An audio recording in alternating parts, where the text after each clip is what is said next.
Well, hi there. I'm Adrian Warnock, and I'm here with Peter John Smyth, known to me and many others as PJ. Well, today's conversation is probably going to be a little bit different to anything I've had before, and we will touch some sort of painful themes, trauma, and a story that eventually led to the Archbishop of Canterbury having to resign. But we're not going to start there. I just want to start by saying up front that you and I have known each other for around 20 years now, and I would call you a friend. I mean, we're not. I would overrate that. We're not close friends necessarily, but we are friends, I would say. And I do remember that time we had steaks together in Johannesburg. It's very strange, actually, because that was 14 years ago. Actually, you just turned 40, and I was just about to turn 40. I actually turned 40 in the air coming back from Johannesburg to the UK. But we had lovely steaks together, and I visited your church. And can you believe that was that long ago? How's the time flown by? Yeah, it's flown. Two old boys reminiscing now. Adrian, so nice to be with you, and I appreciate you giving voice to important themes and just staying connected with me as a friend over the years. Yeah, no, that's good. So, and I just wanted to talk a little bit about that PJ that I knew back then. But there's another funny connection, actually. So we turned 40 around the same time, but we both got this crazy goal at the moment of releasing two books, except you've just done that. You released two books at once as a self-published author. And I'm just in the process of doing that as well. Mine are available for pre-order and yours are available for order. And it's kind of crazy. I mean, I should know better, and so should you, because we've both published books in the past. So what brought you to bring two at once, and how's it been? Just on the subject of doing it rather than the topic of the books at the moment. We'll get to the books themselves later. Yeah. I much respect to you, Adrian. I'm looking forward to reading your books. You must tell us about that in just a moment. But Yes.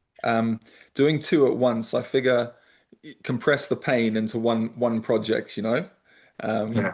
and also my two books are they're kind of a series. They're Yeah. broadly on the same theme, but one is memoir and story, and the Yeah. other one is very much my sort of practical healing journey and helping others, a sort of 12-step healing Yeah. journey that's more workbook, so to speak. Yeah. So it made sense for me to do them parallel to each other. And I wasn't too concerned. I didn't do a big launch for either of them. I've just got them out there, and people can access them as they want. Yeah, I guess that's one advantage of doing it yourself in a way, the self-publishing route, because you can start off with Kindle, and then once you're happy with it, go to put sort of more physical books, because people do Yeah. like the physical books, don't they? I think. Yeah, I got a text just this morning, someone saying, "Oh, I can only access the audio book. There's something wrong with the Kindle download on my computer. Can you Oh, can you can you mail me a print version?" And the answer is no, not yet. not yet, but it won't be long. I hope it's Yeah. that's not too painful actually. The hardest thing is getting the cover right, but there we go. That's a whole nother story. But And yeah, so and oh, go Adrian, on. just wanted to ask. I mean, yeah, you've written a bunch of books. Yeah. Do you agree with Churchill? Who said it's your friends, then your mistress, then your everything, and do you get totally Yeah, absorbed in it? yeah. How do you cope? Yeah, it can be a bit like that. Certainly, I mean, Raised with Christ, believe it or not, is 15 years old this year. And so I brought out my own self-published second edition of that. But that book is very much the first one, because that really lived with me. It became something of a life message. As I suspect, perhaps these two books that you've just written will be more than the ones you've done before. I suspect. I don't know. We'll see. But that really was something that God just sort of put on my heart as resurrection, and it's fighting with me, and I'm actually probably going to update it again next year. But anyway, there we go. But it's that still seems to be blessing people, so that's good. Then I wrote a book on how to become a Christian, sort of like a kind of transition book, because I didn't feel there were many like that. There were lots that either assumed you're already a baby Christian, now how can we disciple you, or assumed that you weren't yet a Christian and needed help to understand. But we were trying to aim for people who are literally, like they'd maybe put up their hand. And I love what Terry says about this. He says that people often get saved on a fragment of truth, so they might have come along, seen something in people, and we wanted just to help people in that transition phase. So I wrote that one with my pastor at the time, Toppy, and now these other two are sort of fighting within me a little bit, because they're like twins. Pregnant. I think I'm pregnant with books at the moment. One of them is about John Newton, and the other is called The Traitor Within, partly inspired by the sort of the traitors phenomenon. I don't know if that's reached you where you are in the US, but over here, 1 in 4 people have been watching that. And you can watch The Traitors in the US. I just don't think it's quite as popular, although it's getting that way. It's beating all the other reality things. It's all about lies and deception. So it's all good fun. Excellent. And when are you releasing them? Okay, so the two that are coming out next year, one is they're both available for pre-order now, but at least in Kindle form and probably as a sort of, I'm told to not say it as an incomplete form, I'm told to say as an early preview form on the 1st of January for one of them and the 29th of January for the other. So I feel like a fool. But who does that at this time of year? But anyway. I look forward. Yeah, and I've obviously read your two books because you are that little bit further ahead, and we'll come back to them later on. But I want to just say they were fantastic, but I'm not greatly surprised by that because you're a fantastic communicator and always have been, PJ. So well done for that, and we'll talk about the subjects of those a little bit more later on. But enough of me and my books. I just wanted to start the interview proper, if you like, with just exploring a little bit about the PJ that I met all those years ago. When we met, you were a Christian conference preacher. And I was covering that event online. I think we met in the coffee room behind. They were Yeah. gracious enough to let me in with all the speakers, which I guess just helped me, have a feel for the event behind the scenes as well as I was sort of blogging about it online. Back then, that was quite a common thing. Most conferences had a blogger. They didn't always record their messages, I think, although I think that one did. But a lot of conferences had a sort of tame blogger there, and that was me. We chatted a little bit. You were a passionate preacher. There's no question about that. You loved Jesus. You had a reputation for building a large church and planting lots of other churches. You trained other leaders. I would say you had well, I say other people call, but I think it's me that tends to call it this, the Christian Midas touch. I.e., everything you touch seemed to be turning to gold, or that's how it looked from the outside, anyway. You were, in my mind, anyway, you were one of those quote, quote, perfect Christians, without meaning that as an insult, just like everything seems to be working wonderfully for you. Clearly, you couldn't have any problems going on behind the scenes that none of us knew about. And you were on the move for Jesus and very successful. Obviously, we're going to come on later to how that perhaps wasn't an entirely accurate view and also how that sort of changed. But I just want to start by getting into the mind of that man back then. What drove you at that time? And is there anything you think about looking back? Yeah, I had a run from the age of about 26 to 46, so about 20 years of planting and leading churches. And early on, when our first church in Harare, Zimbabwe grew, we didn't quite know what to do with it because we we're running out of space. So we went multi-meeting. We did a meet. We had a school hall that could probably seat 250, 300, and we were outgrowing that. So we started to do a meeting at 9 and 12 and 3 and 6, and it was great fun. People would say, yeah, I go to River of Life 3, which means I'm part of the 3 p.m. congregation on a Sunday. And those were heady, wonderful days, all squashed into a school hall 4 times on a Sunday. And then the question was, well, are we going to be a four meeting church or a four congregation church? And it made sense to raise up leadership teams for each congregation to pastor and preach in the moment on the Sunday, but also to pastor Monday through Saturday and oversee small groups and create community and care for people. So we set up four different leadership teams, and I can't remember. I probably preached 50 or 60% of the time, and other preachers, in each one began to come through. And then it was beginning of a wild season in Zimbabwe, political unrest, and for various reasons we got kicked out of the school that we were meeting in. So the question then is, what do you do? Do you build your own big building? Do you stay together? And we were already on a trajectory because of the multi-meeting to go multi-site. It wasn't called multi-site back then in the 90s, but it was a case of we didn't really have any other options. So we transitioned into four, I think it was actually five different churches just in the space of 1 month. And by God's grace, we held together as a family of churches, but really transitioned from multi-meeting to multi-site to multi-family of churches. So that was Zimbabwe, and then we did it again in Johannesburg. I really literally felt God say, "Do it again," in Johannesburg. So we started with a small group, and over the course of 10 or 12 years, a very similar thing happened. We went multi-meeting and then multi-site and then transitioned to a family of churches. And it was along the way, I was always part of New Frontiers, very grateful for that, a sort of umbrella of Hmm, movement that you're very familiar with, of hundreds of churches. hmm, And then when Terry transitioned out of leadership. He released different people to be fathers of their own clusters of churches, and I was one of those. But it was actually a few years before I started Advance with some dear brothers, and Advance was really a network within the wider New Frontiers movement. And it was Mm. all, Adrian, I mean, you understand ministry. Mm. Day to day, it felt hard, and Yeah, year to year, it felt hard. But I do appreciate as you zoom out and look at it, I seem to have a lot of fruit by God's grace. I had personal challenges with cancer yeah. along the way, and sickness, and just all the thrills and spills of ministry. But yeah, I wouldn't have used the phrase "everything I touch turned to gold." But I'm looking glad, back, because usually that's something someone else uses, not yeah, yourself. But yeah, yeah, yeah, it's fair. Yeah. And then we moved to the States for a new season. We were looking, yeah, saying to the Lord, what's the next phase of the adventure?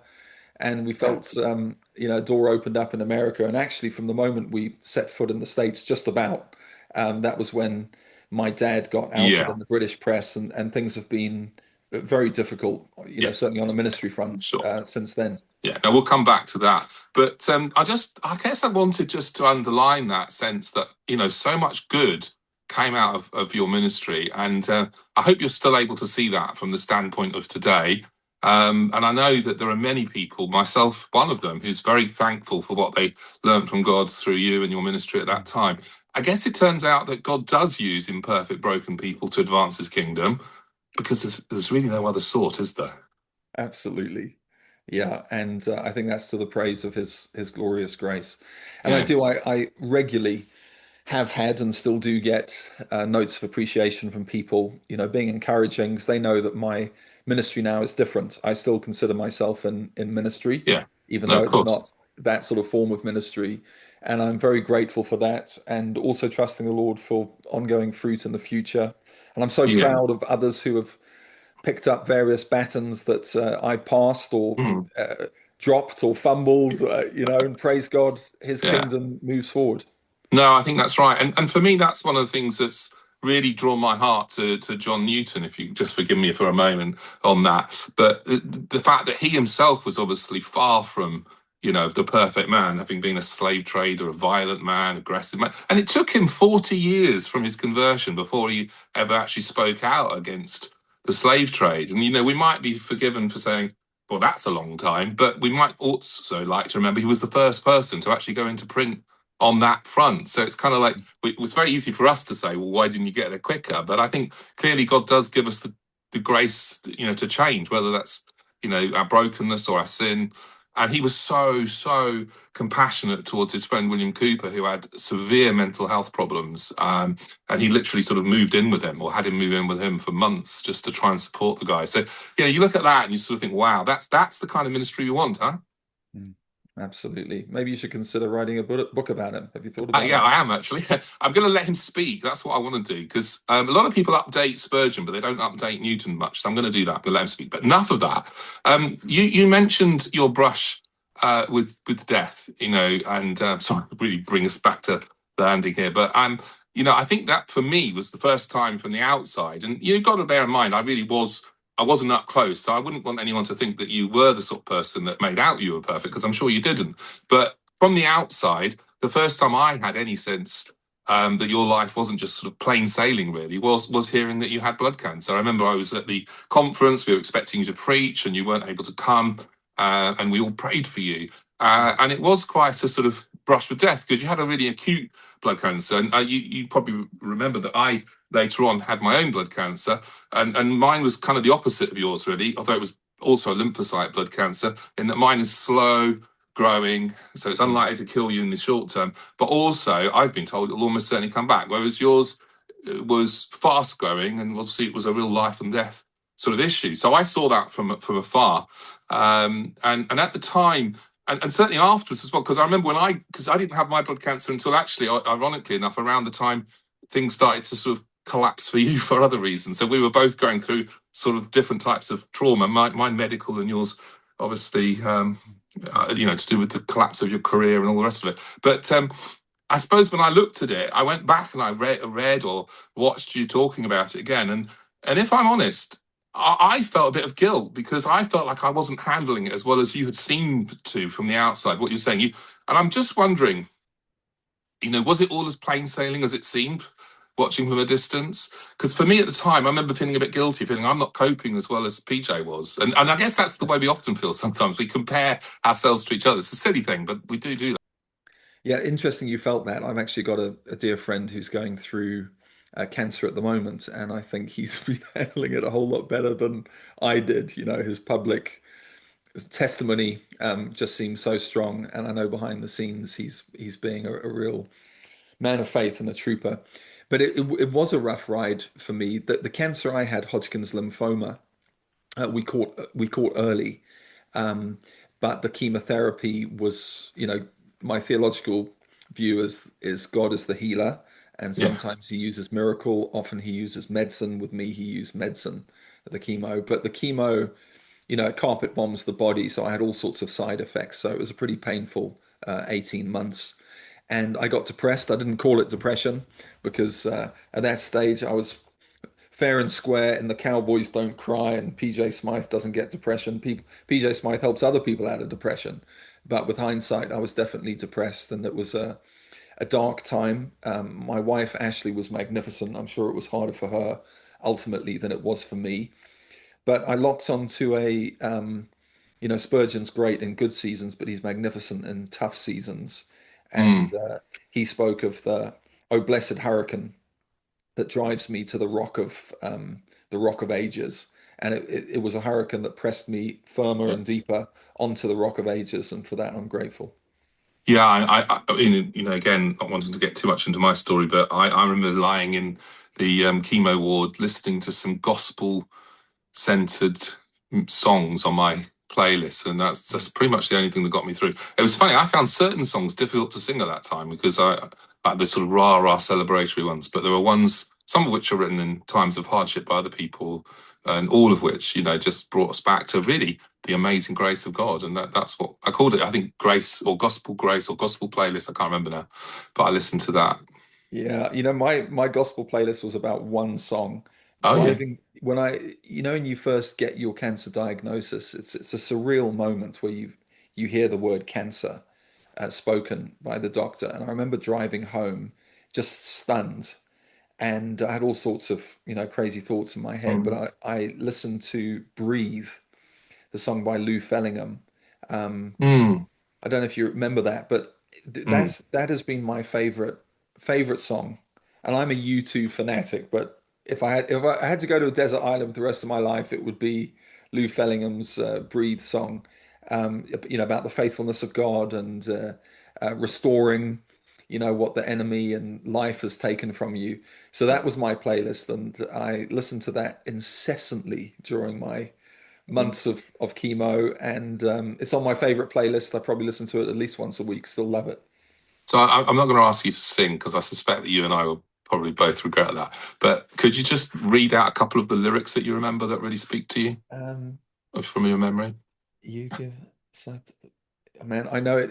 If I wasn't on the You're spot probably now, I best to could sing I it then. could Yeah, sing the whole song for you. yeah. No, don't worry. Um, you give back what's been taken. Yes, I'm sorry, man. I'm gonna No, have to don't pull worry. up It's if fine. you want Look, to I'll hear tell it. you what, for the guys watching, I'll make sure there's a link to that song if anyone hasn't heard it. But Lou's got some great songs for those kind of moments, hasn't she, of difficult moments. And Yeah, so many of the guys in the past do as well. So there's some great songs that can make a huge difference. Do yeah. you think, though, when you look back, that you talked about that kind of cowboy mentality. I guess in a way that was the way you survived certain other things, which we're going to come on to. So I'm guessing that was part of your kind of, maybe not an entirely healthy way of dealing with it, at least on the outside. But I guess on the inside, you were a bit more aware of what was going on in your heart.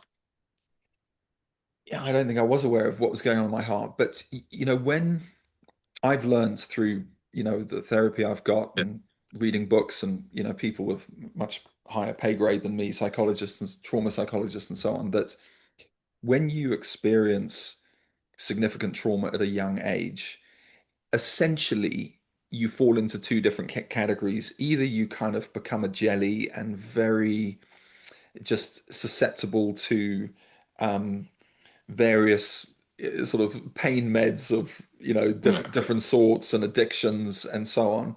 And it's quite obvious to yourself and others that there's You're sort of brokenness. damaged, I suppose. That's Yeah, the yeah, kind of people think that's what happens to everyone, but it isn't, is yeah. it? No.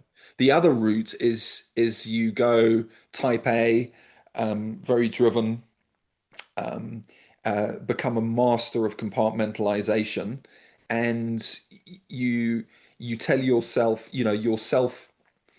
the story about yourself that you tell yourself is one that you're a survivor and you get through. And um, Mm. that was the route I went, and it wasn't, people say, you glad about that? I think so. I mean, the Lord, none of us are perfect, and the Lord used me along the way. Um, but I Mm. was definitely, that, I mean, that you can come on to it in a minute or whenever you like. I mean, I'm on Yeah. your podcast, but the journey of self-awareness began, it couldn't begin until I started my journey of dad awareness, because my dad Yeah. had loomed so large in my life, and particular experiences with my dad Yeah. had loomed so large in my life. But until I could admit those, I couldn't see past really to who the real me Yeah. was. It's an interesting thing, isn't it? Because there's a sort of almost kind of macho-ness about it, maybe. People talk about macho Christianity, and I think it's not always a bad thing. Because I remember, there's a kind of we're on a battle. We're fighting through. We're not going to just allow things to, crush us, and we're going to build the kingdom. We're going to extend the kingdom, and yeah, I mean, the last thing people want is a pastor who's kind of a blubbing wreck at the front of the Yeah. church every week, isn't there? So I don't know. But at the same time, I suppose the danger of that is that people sometimes feel a little bit like I did when I thought, oh, PJ seems to have coped with that a lot better than me, and I can't be that. So what about, am I? And I guess at times you probably felt similar feelings, but we'll come on to that, I suppose. But what I guess is for you, I hope anyway that, and I didn't quite gather this from reading your story, in your book, and indeed from the documentary. Um, Something did pretty awful happen whilst you were sick. In fact, you were possibly at death's door because you had a massive clot in your leg, and your dad comes in and says, "Listen, you've dishonored me, and you're going to die unless you repent." And the way you told that in the book, particularly, I felt it sounded like that at the time you kind of almost believed him, or at least was willing to listen to him. You didn't see how outrageous and awful it was. Your wife walks out the room, then she comes back and she's ringing friends and saying, "You're going to talk some sense into PJ about this." But do you think that was the beginning of an awareness for you, or did it just sort of disappear quite quickly? Interestingly, both. So I was aged 40 or 41, and dad overstepped the mark so stunningly and shockingly in the Mm, experience that you've just mentioned, that it it shook me. And even though I was blinded by fear and the desire to honor him, um, I I realized that something evil had gone down. mm, But I didn't dwell on it. Like, Ashley and some great friends, prayed for me and so on.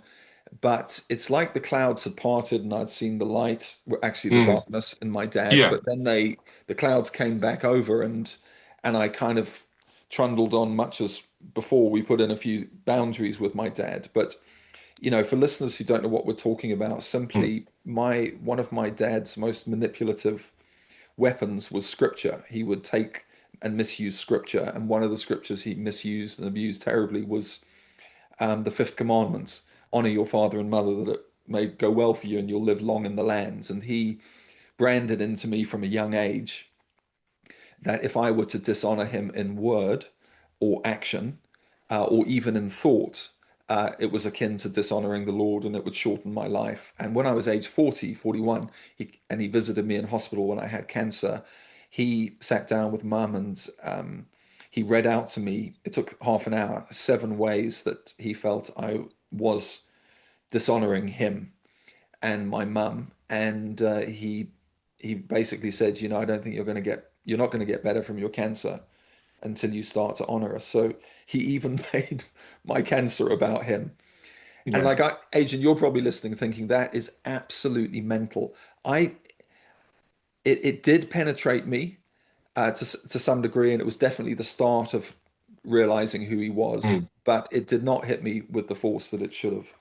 No, sure. And I think that fact, and this is why I think some people, when they look at your story from outside, who perhaps are less sort of trauma aware. I mean, fortunately, I've not been through anything remotely like what you've been through on a personal level. But as a psychiatrist in my previous working life, you are taught some of this stuff, and you also do sort of meet people, and you do understand a little bit about how it goes. And so, I think for people who are a bit more sort of, let's say, trauma aware, and this is of course one of the issues, that a lot of Christians and a lot of church leaders aren't particularly trauma aware, or even just pain aware, and it's like, especially maybe going back to that macho Christianity, that the Mm. macho Christianity has a point, but there's a time when you have to go, actually, let's be a bit more understanding of what's going on here. And so I guess the fact that the clouds, as you put it, came back together, and you got better from your blood cancer, things started carrying on quite well, and then I don't know, a couple of years later, I think it was, wasn't it, you moved to the US, and it was to lead a church that had challenges, part of which were about, how it was perceived that they had handled allegations of child abuse. And, people say, oh, why didn't you even mention it? What would make you go there? But I guess you just weren't thinking like that. And you came into America, as you say, thinking this was a new fantastic opportunity for you, and probably had no idea really that what you later called your family's dirty laundry was about to be aired in public. I mean, how was that moment for you to suddenly go from, yeah, we're on new footing, to sort of suddenly seeing, your dad on the Channel 4 news being pursued by a persistent reporter?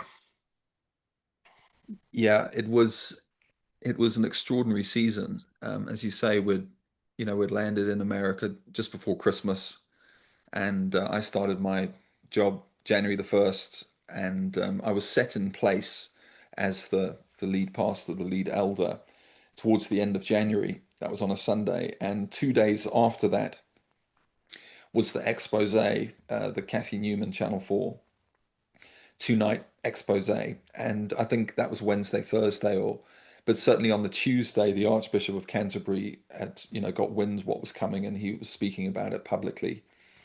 So it was most unexpected. I'd heard from someone the day before on the Monday that something was going to air, and I Mm. thought it would be like I don't know, a 30-second clip, Yeah, something small about my dad. Had no idea of the scale of it and so on. And it was like a tidal wave hit me and my family. yeah, 'Cause it's not sure. just me, it's my wife, Yeah, and then I had three sons, and they yeah, called him Grandpa. yeah. And it was so it was a huge amount to deal with personally, and certainly, my new church was shocked by it. And Mm. there's a thing called hindsight bias that we're all susceptible to, where when we acquire knowledge in the present about something that's happened in the past, we struggle to imagine the past without the knowledge that we have now in the present, and that leads to a bias as we look back on things. And it was impossible for some people to imagine how how my dad had his whole story, how had it stayed quiet for so long. But the Yeah, reality was is that the last major, the last opposition that he had was in the 1990s. This yeah, was now 20, this was about 20 years later, and he had gone unopposed for 20 years, and he had continued to spin to me and those close to me his version of events. And that all culminated in myself and many others thinking there's nothing here to see, there's nothing here really yeah. to say. And how much of that was, subconscious, just avoidance, and Mm. how much of it was, um, just a lack of responsibility and lack of curiosity. I'm not Mm. sure, but it was what it was. Yeah, and I guess you were caught up, as you said yourself, in his lies, and I think that's important to sort of stress for people that if they don't understand this, that is very, because a lot of people go, why on earth was nothing said, nothing done? Why didn't anyone speak out? Why did people, older than you? Because I know for you it was when you were a lot younger, but a lot of these guys, they kept coming back into their 20s to be abused by your dad. Why do people do that? And it's because of the lies that are told and become almost a part of them. Absolutely. I think have you seen the documentary, See Yes, I No have. Evil? Yeah. I got an advanced viewing of it. I didn't have Mm. any, my family and I didn't have any creative control. No. Obviously, it was a whole trust project, but I got a advanced viewing of it, and there were many, many shocking moments, but a Mm. personally shocking moment that I had not recalled. I didn't even know it was in the archive footage that they were looking at, was my wedding speech. I got married Yeah. to Ashley when I was 22 years old. And Yeah. there's a little clip, they were very clever in pulling it out, of my in my wedding speech, where it should be a speech of obviously gratitude to my both of our Yeah. parents, sets of parents, but it's a moment of, hey, we're charting our own way now. For me, it was the exact opposite. I paid homage to my dad in my speech and Yeah. said, Sure. Ashley and I, we'll do our best to honor you for the Yeah. rest of our lives. So it helped me see now, as a guy in Yeah. my 50s, just how enslaved I was to my dad and how under the Yeah. misused fifth commandment that I Yeah. was. And that shaped me massively. So when my dad was outed in January 2017, a huge thing inside of me was, well, I can't dishonor my dad in word or action or even thought. Yeah, no, of course. And, we all actually have lies inside us because that's, what the Bible says when it says the human heart, is deceitful above all things. Who can understand it?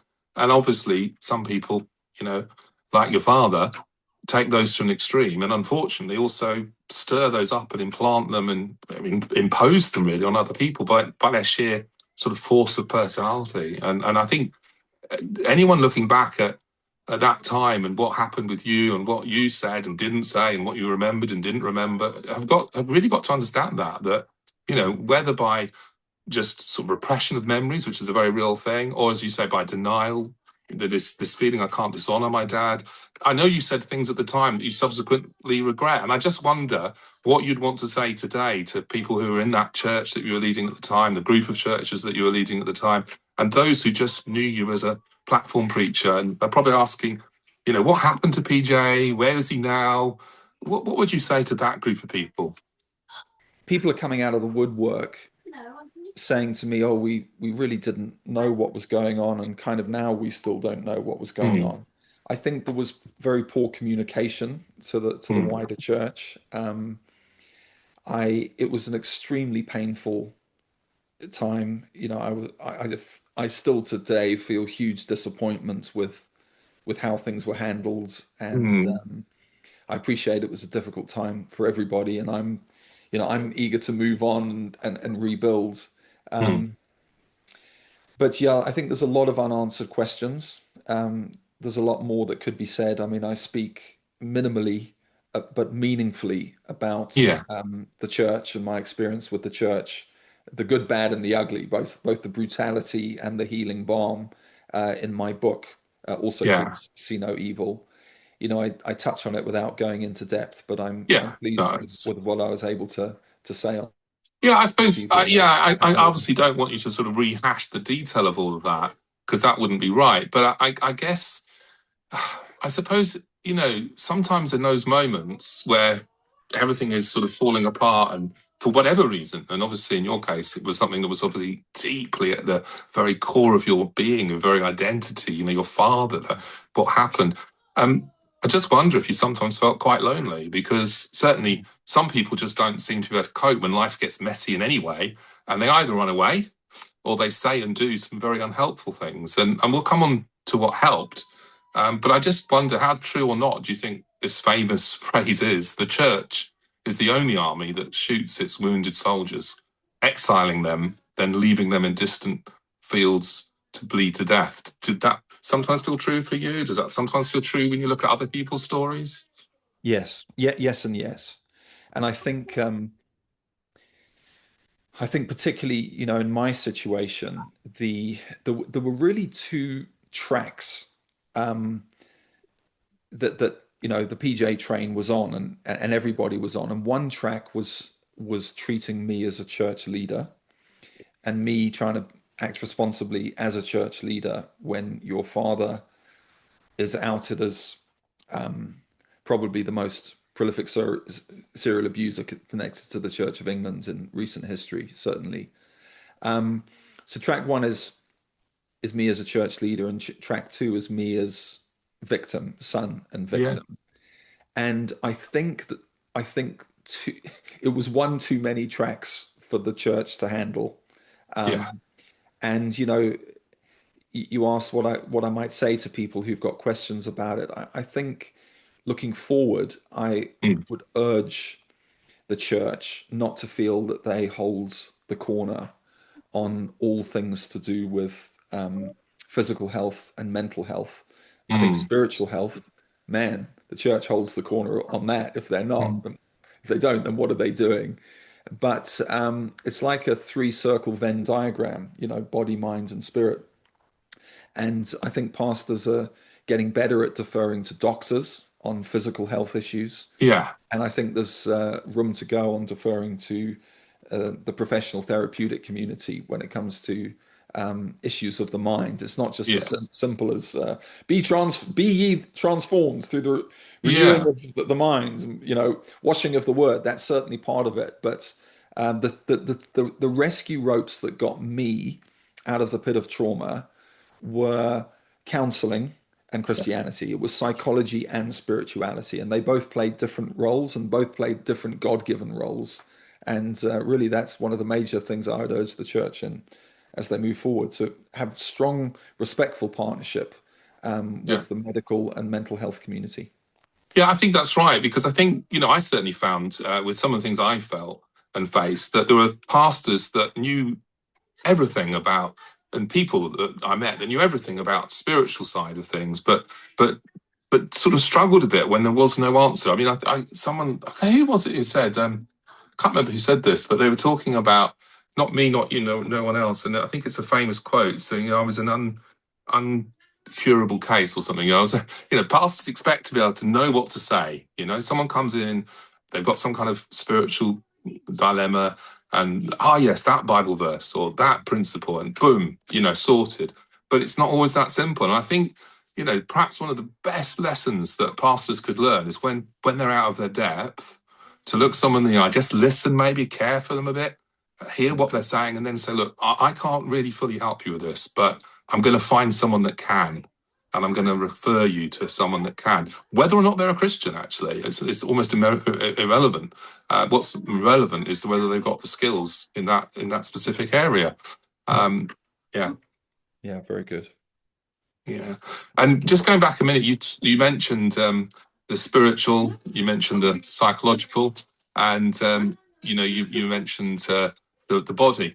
And you may or may not be aware of this, but as a psychiatrist, I was always taught that specifically for psychiatry, but also really for more general sort of medical things, it was psychosocial that you had to think about in terms of Hmm, cause, but also in very terms good. of treatment. And so what that would mean, it was something I would always sort of push, was that you have to look at each of those areas to see other things that need addressing in each of those. And of course, as a Christian, I would say the fourth was spiritual. And in fact, many secular therapists are now saying that, secular doctors are now saying that we have to think about the spiritual leg as well. So it's like the four pillars, if you like, of well-being, biological, psychological, social, and spiritual. So it really interested me to see on your Facebook a couple of weeks back now, a few weeks back now, that you talked about, without using the words, psychological help, counselling, spiritual help, the church, and social help, community. You didn't mention biological. I just wondered if there was Yeah, particular things that helped you from the sort of biological, physical side.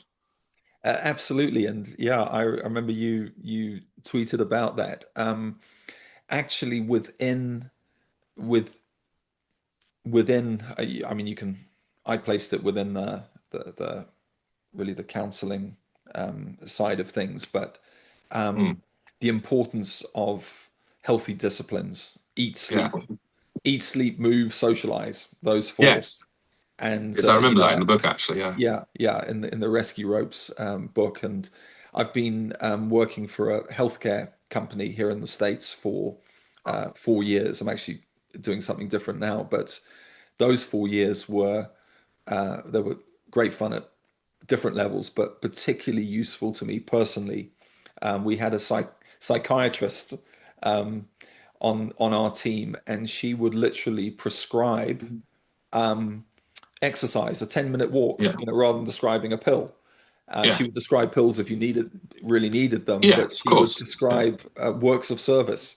Get out and Yeah. help at the local community center, serve others, Yeah. and she would Yeah. prescribe eating healthy food. So eat, sleep, move, socialize. Yeah. Those things have a huge impact on our mental health and probably our Yes. spiritual health as well. Yeah, and that thing about volunteering, I'd probably put that under the social heading, community heading of actually having a sense of purpose and Yeah. doing something that connects with other people. There's a study I read recently was saying that surprisingly, actually, acts, what they call pro-social acts, where you're doing something for other people, help most people more than the typical sort of self-care type acts. And I'm not saying self-care isn't important, but it's often almost more important if someone is able to get them out and doing something to help other people. And sometimes that can just be as simple as meeting other people in the same boat as you and giving a bit of mutual support, peer-to-peer support. Very Absolutely. powerful, very, very powerful. And I think at this point, for the people watching, we'll take a short pause and play a clip from The West Wing. And I know it's a clip you're very familiar with. Leo uses an illustration talking to Josh, which I believe they used this illustration in Alcoholics Anonymous about a man who was trapped in a pit and people trying to help. Some said they couldn't help, but one jumped in and said, and the guy goes, "Why have you jumped in?" He said, "Well, I've been here before and I know the way out." I wonder, if that scene sort of resonates with you.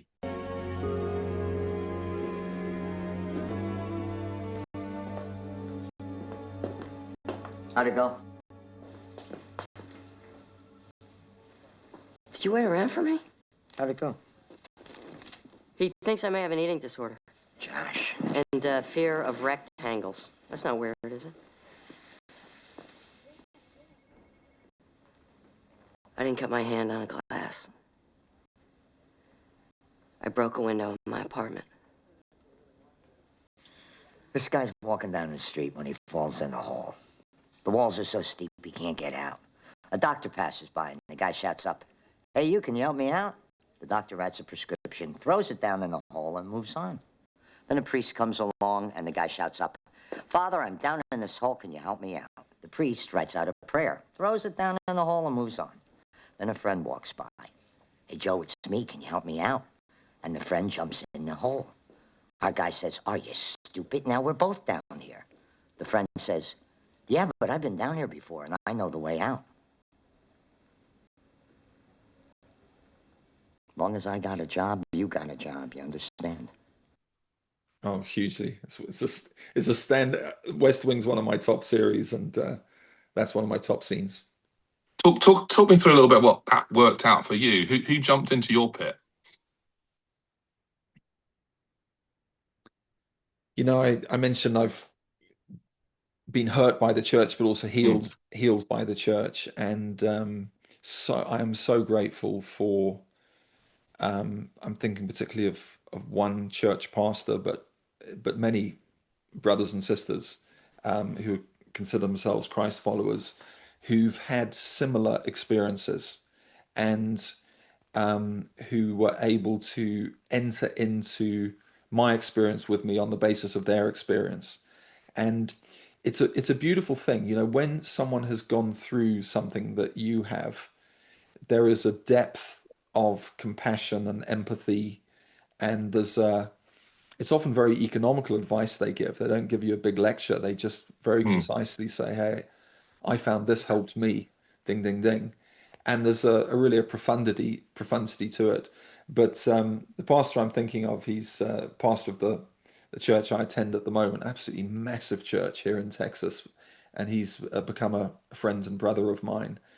But He's such an interesting guy. He presents initially as a kind of stereotypical megachurch pastor, but then you start to listen to him, and then if you come to the church, and then even more if you get to know him like I do, you realize he's quite far from it. He had an upbringing. He was an only child. Both of his parents were deaf, so his first language was American Sign Language, and he had a difficult upbringing. So he experienced personal hardship early on, and he understands trauma. And he told a story when he was preaching. He said, he's a runner. He said, I went for a run and this big dog was on a chain and the chain looked secure, but it wasn't. This dog chased me and it was a very harrowing experience for him. And he said, look, I'm a pretty sensible guy, but I kid you not, any dog on a lead that I walk past now, I get triggered by it. I think the irrational, illogical thing is going to happen, and no dog is safe on any chain. And Mm, that, I mean, he's experienced much more hardship than that, but it's I so appreciate his understanding of how experiences can mess with our heads mm. and it can mess with our hearts. And Yes. these aren't things usually that someone can just lay hands on you and say, be delivered in Jesus' name from. They Mm. need a little bit of, your head Bit of needs a bit of work. rewiring. Yeah. Yeah, a So bit I of work. greatly appreciate, I think I've appreciated Christians who have an understanding of trauma and non-Christians who have zero understanding of Christianity, but who've been absolutely magnificent in the trauma space. Good. I just thank God for them. That's wonderful. It's interesting, isn't it? You were hinting at something there, which I think is crucial, and I'd like us to underline a little bit, and that's this idea that sometimes the people that help us the most are the people that have gone through the most. Whether it's exactly what you've gone through, although often it's helpful if they've got understanding in that way, but just going through something. And there's a verse that I think, because for me, reading your book, for example, Rescue Ropes, I kind of thought that I would go into it in that sort of frame of mind of thinking, well, what can I learn from this to potentially help others? Um, because obviously this isn't, something that I've particularly experienced, but there were so many bits in there that I thought, oh yeah, actually, these might be the ropes that have helped PJ in his challenges, but they're also things that either have helped me or will help me in the ongoing thing. And there's one bit particularly that just got to me in the heart. You got to bear in mind, I was reading this partly with a view of, right, I'm going to try and interview him and I wasn't expecting to be hit quite so in the heart. And the bit was actually just about simple thing, really, about talking honestly to God, and I sort of thought, hey, when was the last time you did that, Adrian? And it kind of just hit me, and I put down the book. It was one of the few times I did, actually, because I found them difficult to put down, both of them. And I did exactly that, and I thought I must make sure I carry on doing that. And so, you helped me with your story, if you like, and the things that had helped you, even though, our stories are quite different. I mean, I know we touch on the blood cancer side, but, and the verse I just want to read, and I'd love you to then sort of just explain it a little bit to people, go back into preacher mode for a moment. I'll give you permission for about 5 minutes, not an hour. And the verse, I've shared it with you before, so I know you know what's coming. And to me, it's a bit of a small bit of an answer to the why me question, that people ask all the time. Why does this happen? Why does God let this happen? And the verse goes this, it's from 2 Corinthians 1, 3-4, and I'm reading in the NIV. The God of all comfort, who comforts us in all our troubles, so that we can comfort those in any trouble with the comfort we ourselves receive from God. For just as we share abundantly in the sufferings of Christ, so also our comfort abounds through Christ. If we are distressed, it's for your comfort and salvation. If we are comforted, it's for your comfort, which produces in you patient endurance of the same sufferings we suffer. PJ. I would totally agree with you that that is part of the answer to why do bad things happen, so that we are better equipped to help others. It's a part answer. It's not the full answer, but Yes. it's a meaningful part answer. And I reflect back on my life I went through cancer, we've already said, when I was 40, and I came out of that nicer, I'm told. Mm. That's interesting. Kinder, more tolerant, more empathetic, Mm. warmer. And that obviously wasn't enough for me because the Lord needed to take me through an even more challenging season. Like cancer was Yeah. warm up for a Mm. season of the last 8 years, really. That's been even tougher. And I've also been told by people who know me that I've come out of this season nicer and kinder and more empathetic and more able to help others.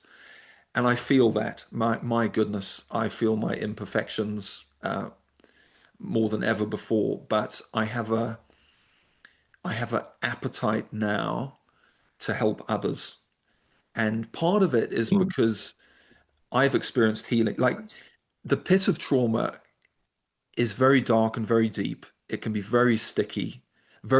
Sorry, the bottom can be sticky and the sides can be slimy. It can be very hard to get out of. But by God's grace and with the help of others, I did find these rescue ropes to get me out. Mm. And I'm now jealous to help others find those same rescue ropes, Mm. because I do believe it is possible to be healed. You know, you can have a terribly broken leg, maybe in an automobile accident, and people will say, yeah, you'll never walk without a limp. And you actually end up walking without a limp. And people go, isn't that Mm. amazing how the body heals? I believe that's the case with the mind and the heart as well. That Mm. we can get to a place of healed.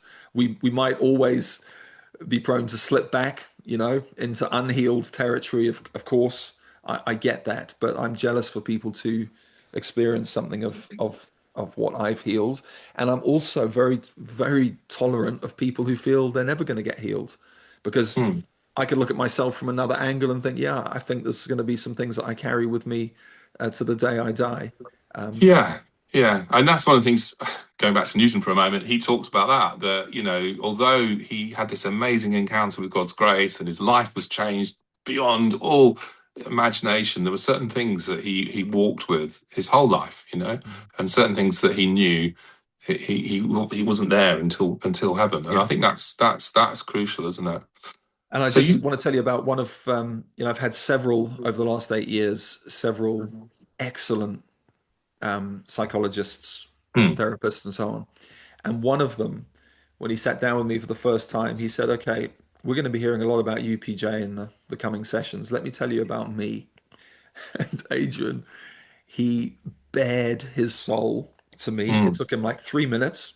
It wasn't too Hmm. much. And he told me of his failures.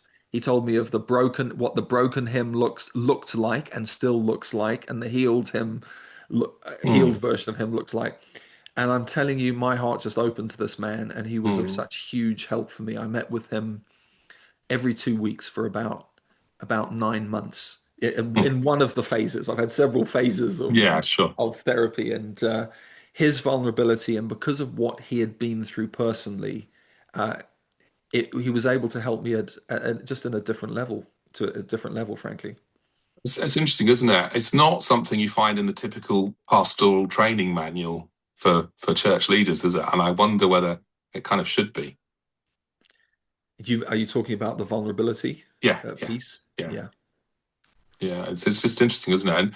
And there are some pastors that do that a bit, but I think we need to see more of that, don't we? And I think Yeah. it's interesting because it's probably quite a dynamic in unlocking that awful thing that some pastors feel. And I've certainly spoken to people who've maybe tried to plant a church, hasn't quite worked out, and there's that whole pressure that people feel to sort of perform and to be a certain way, to be the top of that pinnacle of the pyramid, to manifest Jesus to the world, and Yeah. and sometimes, and I'm not saying that this should ever, because I mean you mentioned it was only 3 minutes for that guy. I'm not saying it has to be the sort of defining feature, but I think it's one of the pressures that is on pastors is that need to be perfect, rather to sort of say, look, hey, I'm down here in the pit with you, if you like.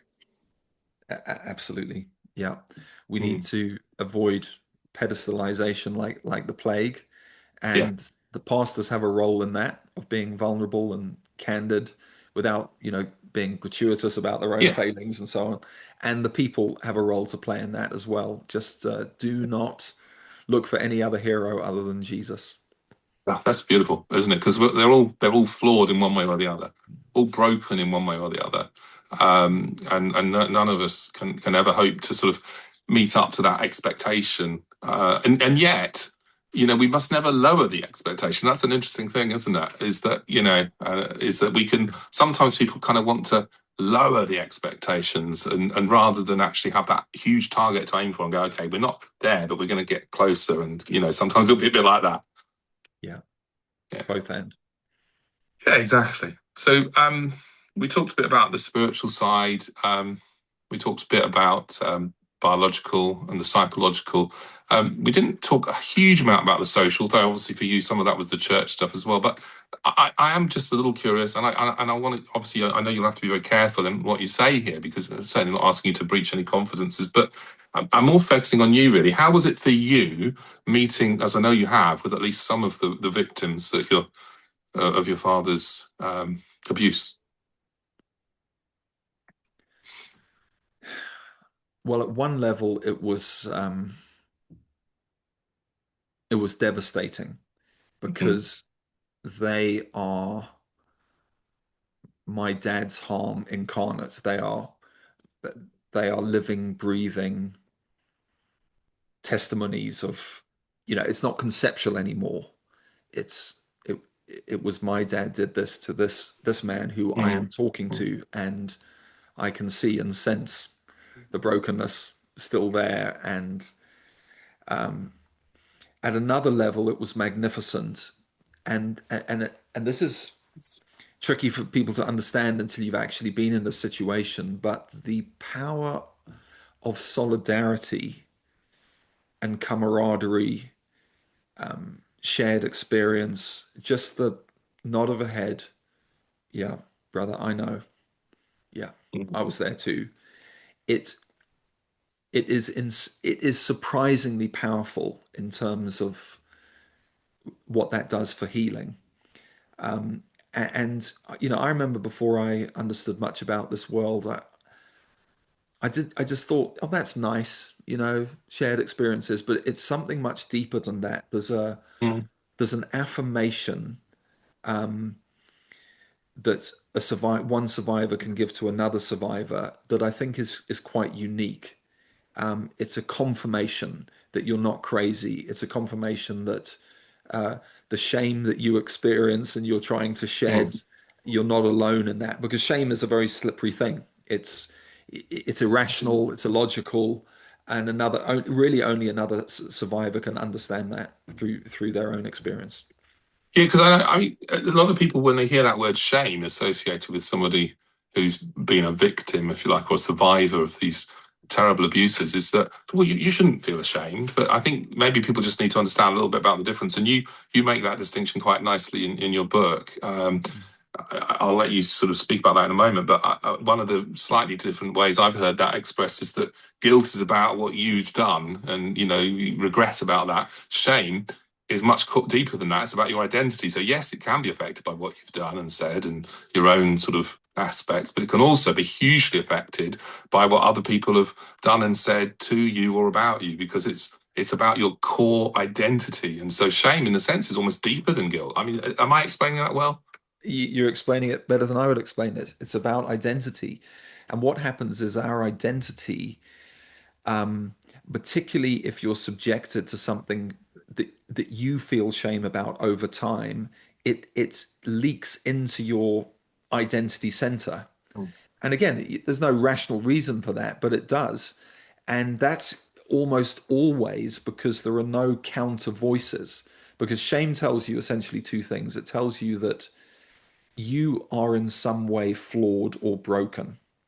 Whether that's true or not, Yeah. that's what shame tells you. And then secondly, it tells you if other people know about that, they're going to reject you. So shame is very, very clever. It tells you you're broken and it tells you don't tell anybody else about it. Yeah. Because by not telling anyone else about it, the voice of shame is the only voice that you hear, and so your identity gradually over time begins to think, yeah, there's something to what shame is telling me. And then Mm. conversely, when you do share your shame, and that's what we did as a family, that's why we agreed to participate in this documentary, is because we thought, that our laundry is already very public and very dirty, and we are now to shed the shame by association and to shed the shame, illogical though it is, that we have in our identity. We are going to have to trust others with our dirty stuff and see if we're Mm. met with affirmation and love and acceptance, or if we're met with rejection. And I'm thrilled to say 99 out of 100 people have met us with love and affirmation. And that is a Beautiful. shame shedding moment for us as a family. Yeah, that's a beautiful thing, isn't it? And we're recording this exactly a week after that documentary went out in the UK, and I know it hasn't got out in other countries yet, but it will. And I commend that documentary as something to watch. Whether it's something that it's a rare thing actually, because it can, I think it probably is ideal for lots of different groups of people. Obviously for those victims of your dad even, or of other similar things. I think it's sensitive enough that it shouldn't be triggering. Obviously, it might be for some, but for most, I think it should be okay. Because it doesn't. It's not that it pulls its punches, but it's not gruesome. It's not sort of. It's not one of these documentaries that kind of almost glorifies the evil.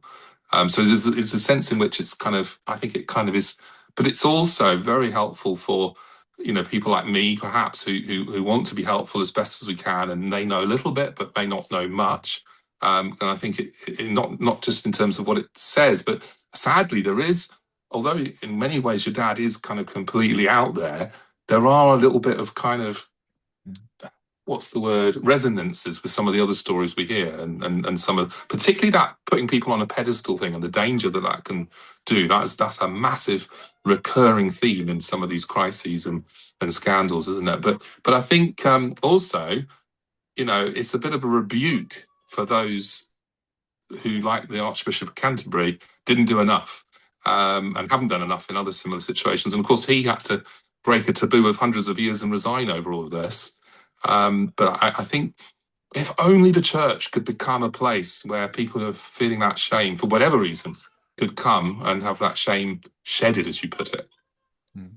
Yeah, I think, just going back to what you said about the documentary resonating with people from all walks of life, I think it's Mm. because the story that's told is a universal story of brokenness, screwed up relationships. Ours, the story that's told is just a pretty extreme one, but interfamily relationships, intergenerational abuse, narcissism, um, Mm.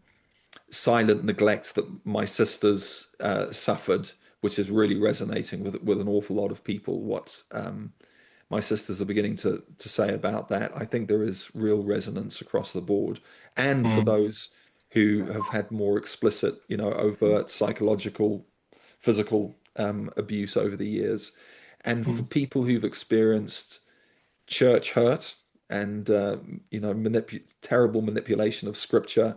I think there's resonance and solidarity for them as well. And then, as you say, there are these huge social themes of how. I mean, the heading, the name is very clever. See no evil. Mm. How do we as individuals and collectively, whether we're doing it willfully or we're doing it because of inner past hurt, um, how do we have this capacity to avert our gaze when evil is happening? Yeah, no, I mean it's just horrific.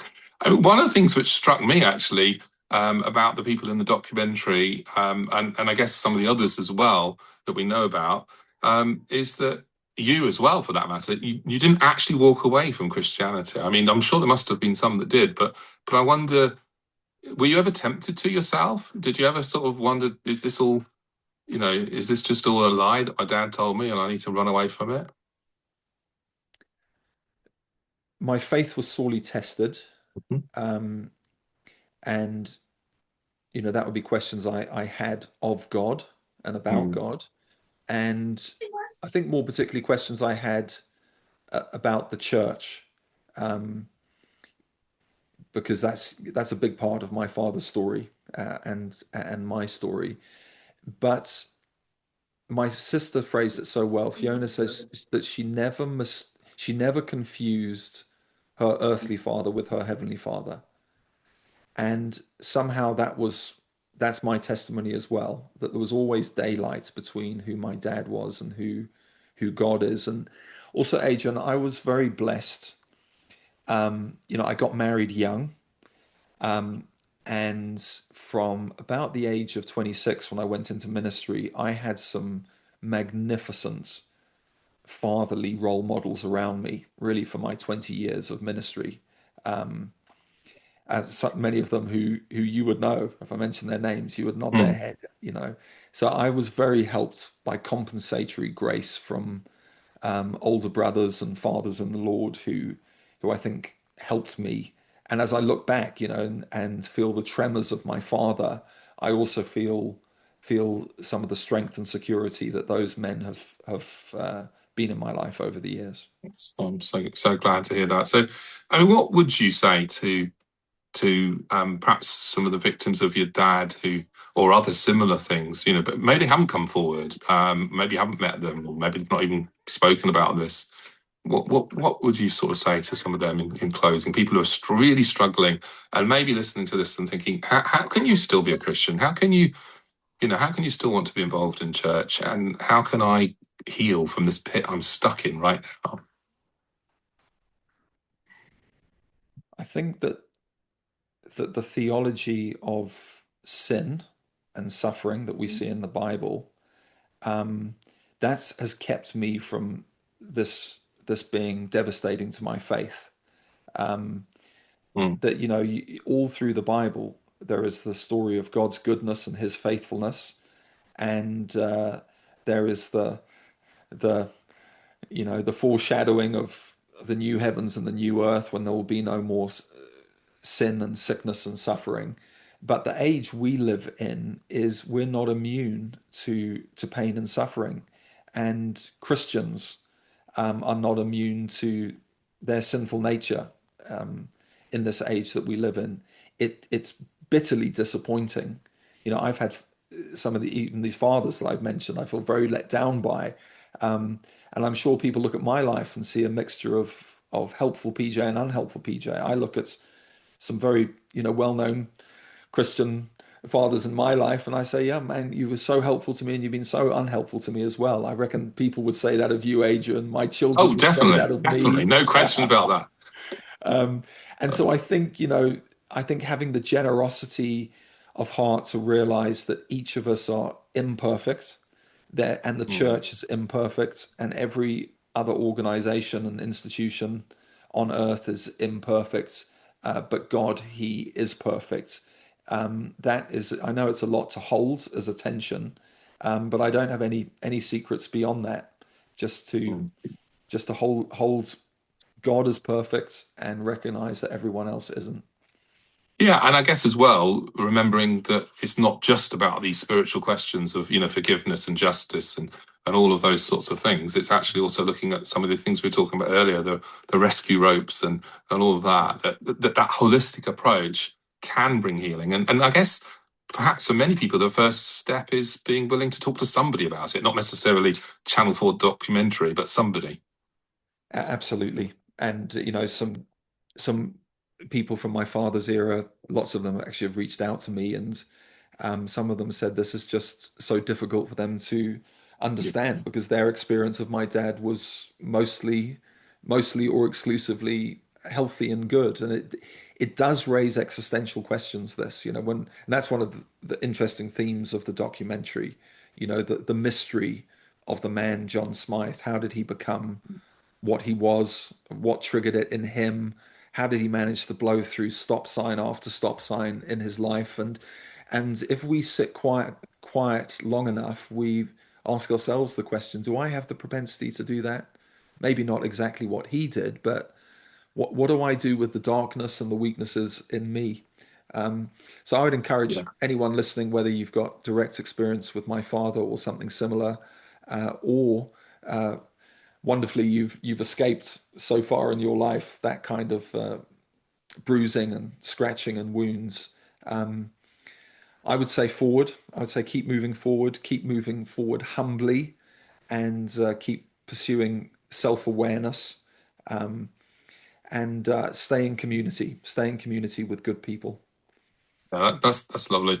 And I mean, we really are drawing to the end there. I've taken way too much of your time. I do have one more question in a moment, but before we get to that, I just want to thank you for that. I think that's such a healthy thing to say and approach to take. And your two books are obviously a great sort of commendation for people as well in that situation and everything that's in them. But I did like what you said just then. I just wanted to underline it a little bit. That idea that we like to say that men like John Smyth are alien, different to us. You know, they're the oppressors and we're all the victims and we can never do anything wrong and they can never do anything right. Whereas the reality is a little bit different to that, isn't it? That there were good things that came out of him, which is hard for some of us to hear that who didn't know him. And yet also for each of us, we have that tendency, you know, that we have what how I call it the traitor within. You know, there's deceptive heart within. And that's not a popular message for today, but I think it's a very vital one. Because when you realize that, that deals with shame as well, doesn't it? Because, you know, whether you're talking about your own sin or someone else's sin committed to you, you know, because sometimes the shame comes from feeling like, well, I've done these awful things and I can't possibly be forgiven. And I guess Newton could have felt like that, in a slave trader, murderer, goodness knows what else he did, you know? And yet, just like the Apostle Paul, you know, he was forgiven, and we can be forgiven, and we can be accepted by other people. And I'm starting to preach now, I need to stop. But that whole traitor within thing that, you know, actually, in a sense, is a John Smyth in all of us, although we wouldn't, I think you said it well. You probably said it better than I did. But yeah, I'll let you respond to that. And then I've got one last question for you. Adrian, honestly, what you've just said in the last 2 minutes is very, very good. I don't think I can add to that. I think each of us within each of us is the propensity. We're made in the image of God, so it's the propensity to act in a godlike way, a healthy way, and we're also fallen humans, and each of us have the propensity to act in real darkness as well. And I think acknowledging that and being wary of that. Pride comes before a fall, so self-awareness that we really, each of us, have the capacity for good and evil. And you know, my approach is to lean into the Lord as much as I can, and receive the help of the Holy Spirit and the Word of God, receive all the camaraderie and joy of. I love being a member of a local church. I'm not leading a local church. I love being a member of a local church, and feeling all the support and health that comes from that keeps my dark nature in check and amplifies all the good things that the Lord is working in me.